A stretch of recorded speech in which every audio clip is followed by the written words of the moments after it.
जन समस्याओं पर पैनी नजर है, आम जनमानस के बीच वर्षों काम करने का अनुभव है, सच को सच की तरह सच बोलने की ताकत है और पत्नी को प्रत्याशी बनाकर आम जनता को जागरूक करने का भी बीड़ा अजय प्रकाश ने उठा लिया है। पटना को बदल करके पटना को नंबर 1 बनाना है। पटना में जो जो आवश्यकताएं हैं उसकी पूर्ति करनी है। जैसे वन विभाग में जो हमारा पार्क चला गया है, उस पार्क को वापस लेंगे, वहाँ 6000 लोगों की आवश्यकता हमारी पड़ेगी। जैसे महिलाओं के लिए टॉयलेट की मैंने बात की, एक अलग कलर का टॉयलेट बनेगा और महिला वहाँ पर मेंटेनेंस करेंगी, तो वहाँ महिलाओं की रोजगार की बात हुई। जैसे कूड़ा से खाद बनाने की मैंने बात कही, तो फैक्ट्री जो होगा वहाँ पर उसकी आवश्यकता पड़ेगी कर्मचारियों की। तो कूड़ा से जो खाद बनेगा, फूलों से जो सेंट बनेगा, इससे लगभग 1100 करोड़ रुपए की बढ़ोतरी होगी। तो वहाँ से उस रोजगार का जो भी एम्प्लॉई होंगे उनके सैलरी की भी भरपाई होगी। इतना सब कुछ करने के बाद निश्चित रूप से अब कई सारे बात हैं, जैसे सीसीटीवी कैमरा, उसका मेंटेनेंस, उसमें हजारों लोगों का तो विकास होगा, रोजगार बढ़ेगा। तो निश्चित रूप से पटना को बदलते हुए नंबर 1 बनना तय है।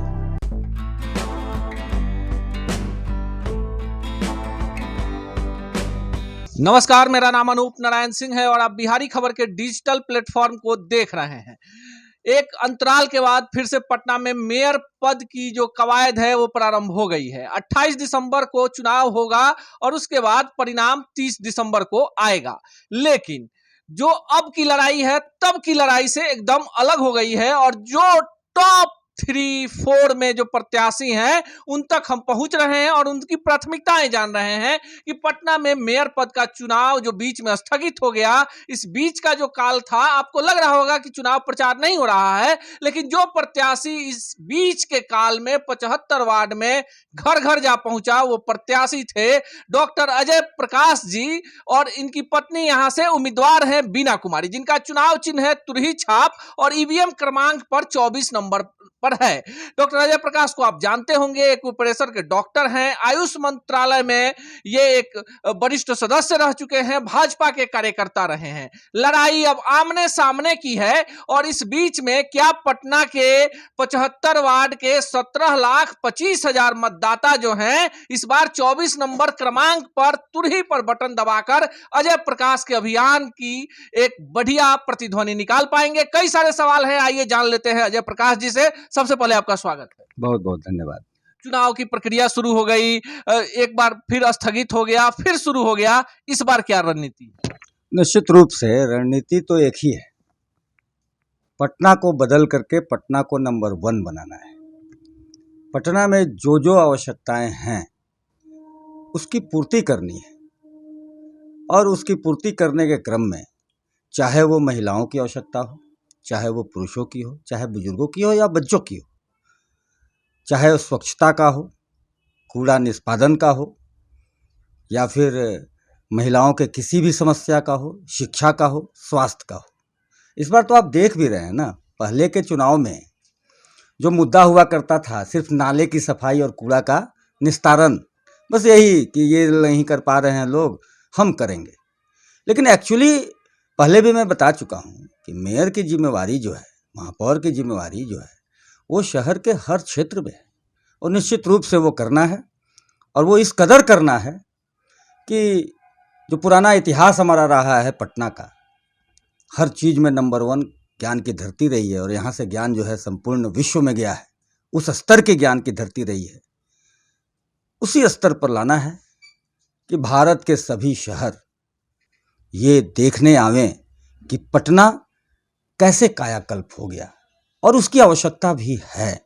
और वो मैं बिल्कुल दृढ़ संकल्पित हूँ और पूरा का पूरा रोड मैप बन करके रेडी है। आज 1 वर्ष पहले से विभिन्न विषयों पर, चाहे वो सीसीटीवी कैमराज की बात हो, खाद से पैसा निकालने की बात हो, फूल से भी सेंट बनाने की बात हो, उससे भी पैसा निकालने की बात हो, कहने का मतलब कि जो बजट है पटना नगर निगम का जिन माध्यमों से आ रहा है उसमें से कुछ माध्यम जो है थोड़ा अनर्गल भी है।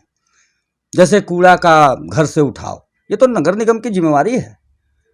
तो उस तरह के जो आय के स्रोत हैं और जनमानस पर कूड़ा के निकालने के लिए, उठाने के लिए जो लिया जा रहा है उसको समाप्त करते हुए और होल्डिंग टैक्स में भी अगर आवश्यकता है तो उसको भी कमी लाते हुए किस प्रकार नगर निगम के बजट को बढ़ा करके और हजारों की संख्या में रोजगार दे करके, रोजगार की बात मैंने इसलिए कही क्योंकि विकास जब होगा तो डिफरेंट तरह के संसाधन की आवश्यकता पड़ेगी।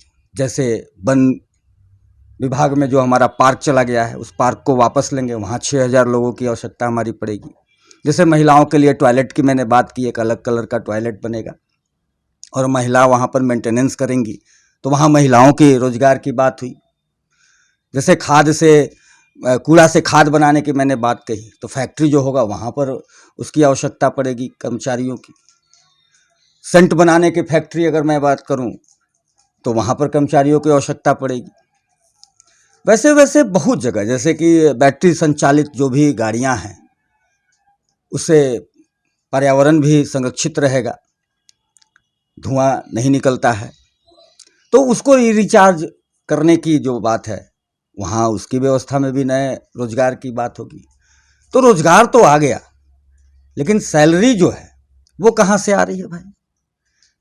तो कूड़ा उठाव का जो टैक्स है वो समाप्त करने की बात और होल्डिंग टैक्स में भी कमी, तो इससे जो 1700 करोड़ जो बजट है पटना नगर निगम का वो निश्चित रूप से कम होगा। लेकिन जो कूड़ा से सोना की मैं बात बार बार करता आया हूँ, तो कूड़ा से जो खाद बनेगा, फूलों से जो सेंट बनेगा, इससे लगभग 1100 करोड़ रुपए की बढ़ोतरी होगी। तो वहाँ से उस रोजगार का जो भी एम्प्लॉई होंगे उनके सैलरी की भी भरपाई होगी। इतना सब कुछ करने के बाद निश्चित रूप से अब कई सारे बात हैं, जैसे सीसीटीवी कैमरा, उसका मेंटेनेंस, उसमें हजारों लोगों का, तो विकास होगा, रोजगार बढ़ेगा, सफाई होगी। जिस कूड़ा के लिए लोग परेशान रहते हैं कि उसको निष्पादन में उसमें का 60% कूड़ा तो खाद के रूप में आ जाएगा बिना रॉ मटेरियल के खर्चा के, तो सस्ता खाद भी बनेगा, सस्ता सब कुछ होगा और जनमानस को बेहतरी होगी। तो जनमानस के सुख सुविधाओं को जो ध्यान में रखते हुए जो रोड मैप पहले से तैयार था, दिन प्रतिदिन उसमें बढ़ोतरी होते जा रही है। उस समय 24 तरह के कार्यों को हम लोगों ने रोड मैप तैयार कर लिया था। विगत कुछ समय में अब चुनाव स्थगित होना तो दुर्भाग्यपूर्ण है। निश्चित रूप से जब महापौर, किसी भी घर का मुखिया जब रहता है तो कार्य अपने गति में चलता है, विकास की धारा जो है तेजी से बढ़ती है, लेकिन नहीं हो सका। लेकिन फिर भी उस समय का हम लोगों ने दो तरह से उपयोग किया। एक तो कई ऐसे नए मुद्दों पर डिस्कशन हुआ वैज्ञानिकों के साथ, वैज्ञानिक जिसको हम लोग पहले ऋषि मुनि भी कहते थे जी, ज्ञान की सब प्रबुद्धियों के साथ, और आउटपुट निकल करके आया है कुछ और भी मुद्दे, और उन सभी को आने के बाद जब इम्प्लीमेंट किया जाएगा तो निश्चित रूप से पटना को बदलते हुए नंबर 1 बनना तय है। इस बीच में हम लोगों ने डिस्कशन करके 2-3 चीज़ निकाली और साथ साथ बदलेगा पटना यात्रा का भी प्रारंभ किया, जिसके तहत निःशुल्क चिकित्सा शिविर, डिजिटल एजुकेशन, इस तरह का बहुत सारी ऐसी सुविधाएं थी जो हम जनमानस के बीच में जा कर के उनकी जो इच्छा थी, जो ज़रूरत थी, चिकित्सा से लेकर के शिक्षा तक की बात, वो पूरा करने का कार्य हम लोग करते आए हैं। और निश्चित रूप से जनमानस का प्यार इन 2 महीनों में और ज़्यादा बढ़ा है। चलिए अजय प्रकाश जी, चूंकि आपने प्राथमिकताएं गिना दी, रोजगार कहाँ से सृजन होगा, शहर में जो जाम की समस्या है, कचरे की समस्या है, सुरक्षा की समस्या है और शौचालयों की समस्या है, सभी समस्याओं का निदान आपने तैयार कर रखा है। हमें लगता है कि पटना में इकलौती आपकी पत्नी जो प्रत्याशी हैं जिन्होंने चुनाव एक घोषणा पत्र के माध्यम से लड़ने का काम किया है, ये कॉन्सेप्ट कहां से आया? सब लोग यहाँ धन बल, बाहुबल और जनबल की बात कर रहे हैं, लेकिन अजय प्रकाश पटना को बदलने की बात कर रहे हैं और मुद्दे आधारित जितने भी मुद्दे आप उठाए हैं वो मुद्दे आपने लिखित आम जनता को एक घोषणा पत्र दिया है कि आपको उन्हीं मुद्दे पे वोट चाहिए। ये कॉन्सेप्ट क्या है, थोड़ा सा इस पर भी बताएं। निश्चित रूप से हम लोग सेवा करने के लिए आए हैं। मैं एक चिकित्सक हूँ और हमारी जो पत्नी है अर्धांगिनी वीणा कुमारी जी, वो भी इस इंस्टीट्यूशन को संचालित करती हैं जो कि कई राज्यों सहित कई देशों में फैला हुआ है। तो हम लोग सेवा के लिए आ रहे हैं, हमें पैसे से कोई रहा ही नहीं है उस ढंग का कि पैसा को बटोर करके सोना थोड़ी खाना है, चावल दाल ही खाना है। निश्चित रूप से हमारे अंदर जो वो उत्कंठा है कि पटना का वो पुराना इतिहास वो दोहराना चाहिए, क्योंकि हम उसी मोहल्ले में रहते हैं, उसी धरती पर रहते हैं जहाँ सम्राट अशोक का महल हुआ करता था, चंद्रगुप्त यहाँ के निवासी हुआ करते थे, बचपना उनका यहीं गुजरा है। यहाँ बगल में हम लोग का कुम्हार पार्क है, वहाँ महर्षि सुश्रुत वगैरह सारे। तो एक अंदर से शुरू से ही हमारे अंदर रहा कि ये क्या दुर्भाग्यपूर्ण बातें हैं, इसको चमकने वाला और नंबर 1 ज्ञान की धरती वाला स्थिति सिचुएशन पॉइंट पर आ गया है। अब तक जो भी लोग रहे हैं उनके नज़र में अब विकास का ये अंत हो गया है, सिचुएशन कांस्टेंट खत्म, बस उतना ही पर है। लेकिन एक कंस्ट्रक्टिव वे में और उसको प्लान्ड वे में धरती पर उतारते हुए इस कार्य को किया जाएगा तो पुराना इतिहास निश्चित रूप से लौटेगा, यही इच्छा है हमारी।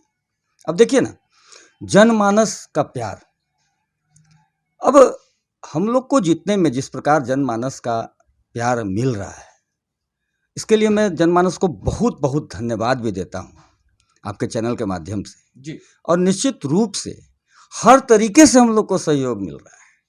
चाहे वो आप बोल रहे हैं प्रत्याशी धन बल का प्रयोग कर रहे हैं, अरे मैं तो एक चिकित्सक हूँ और शुरू से ही वैसा ही रहा हूँ, मुझे धन पर कभी लोभ वैष्टव का आया ही नहीं। तो मुझे तो धन बल जनमानस सपोर्ट कर रही है, मुझे तन मन धन से जनमानस सपोर्ट कर रही है। मेरे ख्याल से सिर्फ मैं, डॉक्टर अजय प्रकाश और वीणा कुमारी जी ही एक सिंगल प्रत्याशी हैं जिनको आवश्यकता पड़ने पर धन बल से भी जनता सपोर्ट कर रही है। हमको किसी को कुछ देने की आवश्यकता नहीं पड़ रही है, जनता ही सारी व्यवस्थाएं, बहुत तरह की व्यवस्थाएं, सारी तो नहीं कहेंगे लेकिन बहुत तरह की व्यवस्थाएं जनमानस ही हृदय से कर रही हैं। तो निश्चित रूप से ये प्रतीक है कि जनमानस के अंदर ये विश्वास है कि डॉक्टर अजय प्रकाश या उनकी पत्नी वीणा कुमारी आएंगी मेयर के रूप में तो एक सही मुखिया होगा, एक सही प्रतिनिधि होगा। और निश्चित रूप से ये उनके अंदर विश्वास है कि पटना बदलेगा, पटना का जो नारा जो हमारा है और उसके अंदर में जितने संकल्प हैं, उस संकल्प को पूरा होते ही पटना अपने पुराने इतिहास को दोहराएगा। तो जनमानस का विश्वास, मैं ये अपने तरफ से वादा करता हूँ कि मैं तो पटना को बदलने के साथ साथ मेरी आंतरिक इच्छा रही है, मैं बिहार से भी बाहर जाता हूँ तो बिहार भी गौरवान्वित इतिहास रहा है इसका, हर तरह का ज्ञान यहाँ पर रहा है। सबको आपकी आशाओं पर पूरी तरह से खड़ा उतरने का कार्य करूँगा और निश्चित रूप से पटना बदलेगा और पटना विकास की धारा तेजी से बढ़ते हुए उस चरम पर पहुँचेगा कि सभी लोग ये कहेंगे कि यस, पटना का वो पुराना गौरव लौट आया है। और सब लोग यहाँ पर निरीक्षण करने आएंगे। अभी इंदौर की बात देखिए, इंदौर के कंपनी को बुलाया गया, मैंने तो पहले के कार्यक्रमों में जी आपके चैनल के माध्यम से बहुत सारी बातें बताई कि किस प्रकार खाद से क्या क्या बनाया जा सकता है। तो इंदौर की कंपनी को लाया गया है। अरे क्या जरूरत है इंदौर की कंपनी को यहाँ बुलाने का और 35 लाख रुपया मंथली उन पर खर्च करने का? आपका अजय प्रकाश है सरकारी बंधुओं, आपके अजय प्रकाश यहाँ हैं। मैं पटना को इंदौर की तरह नहीं बनाना चाहता हूँ। मैं पटना को वह बनाना चाहता हूँ कि इंदौर जो अभी नंबर 1 पे है, इंदौर आकर के यहाँ पर ट्रेनिंग ले, और ये बनेगा। और जितने भी आइडियाज़ मैं पहले से देते आया हूँ, उनका कुछ हिस्सा ही वो लोग कर पा रहे हैं। तो आपके पास आपका है, साथी है, और एक दमदार साथी है जो पटना को नंबर 1 पे लाएगा और इंदौर भी यहाँ आकर के करेगा। लेकिन इसके लिए समय का इंतज़ार है। जस्ट अब तो चुनाव की घोषणा हो ही गई है। 28 तारीख को तुरही छाप पर मोहर लगा करके वीणा कुमारी जी को जनमानस जिताएगी। ऐसा मैं जान रहा हूँ इस चीज़ को कि उन्हीं के समर्थन से, उन्हीं के कहने पर तो वही लोग तो खड़ा ही किए हैं, आप ही। तो निश्चित रूप से जिताएंगे और पटना उस लेवल पर बनेगा कि सब लोग यहाँ आकर के सीखने का काम करेंगे। जन समस्याओं पर पैनी नजर है, आम जनमानस के बीच वर्षों काम करने का अनुभव है, सच को सच की तरह सच बोलने की ताकत है और पत्नी को प्रत्याशी बनाकर आम जनता को जागरूक करने का भी बीड़ा अजय प्रकाश ने उठा लिया है। हार और जीत आम जनमानस के वोट बैंक पर निर्भर करता है, पर कहीं ना कहीं डॉक्टर अजय प्रकाश ने पटना नगर निगम क्षेत्र के 17,25,000 मतदाताओं को ये तो जरूर बता दिया है कि आपका एक वोट पटना की किस्मत तो बदलेगा ही, पटना को अंतर्राष्ट्रीय स्तर तक लेकर जा सकता है। अब यह देखना दिगर होगा कि वर्षों की मेहनत, सच और ईमानदारी से आम जनमानस के बीच जन समस्याओं को उठाने वाली प्रत्याशी वीणा देवी, जिनका चुनाव चिन्ह तुरही छाप है और ईवीएम क्रमांक पर 24 नंबर पर है, 28 तारीख को जब पटना के लोग वोट डालने जाएंगे तो अजय प्रकाश ने अब तक लोगों के बीच में एक चिकित्सक के रूप में जो काम किया है, जो वादे किए हैं, लोगों के सुख दुख के भागी बने हैं, वो वोट बैंक के रूप में कितना तब्दील हो पाएगा। पर एक बात तो साफ है कि एकदम सामान्य पृष्ठभूमि से आने वाले चिकित्सक डॉक्टर अजय प्रकाश ने पटना के मेयर की लड़ाई को रोचक ही नहीं बनाया है, उन तमाम प्रत्याशियों के चेहरे पर शिकन ला दिया है जिन्हें लगता था कि धन बल और बाहुबल से पटना की राजनीति को पलटा जा सकता है। अब यह देखना दिगर होगा कि 28 तारीख के मतदान के बाद जब 30 तारीख को काउंटिंग होगी तो क्या पटना में तुरही बजेगा, 24 नंबर का ईवीएम क्रमांक क्या नंबर 1 पर होगा, यह तो पटना के महान मतदाताओं को सुनिश्चित करना है।